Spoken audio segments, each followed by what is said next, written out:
Do'stlar, mana shu tomondan chiqib kelyapmiz mana.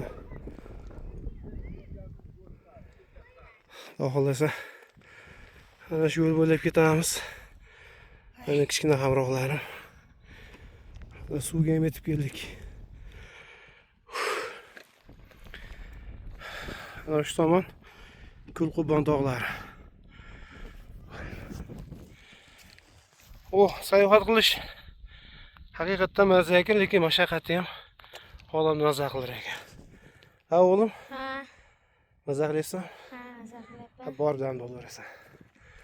Mana shu tomonda mana salgam 2,5 soatdan beri yo'ldamiz.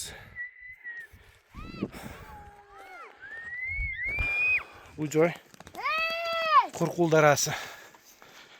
Shohimardon qishlog'i. Havo tabiat o'ta zo'r. Inshaalloh echkilar boqadigan joyga ketyapmiz. Maza qilib o'sha yerda echkilar suvdan ichib, maqsad dam olish.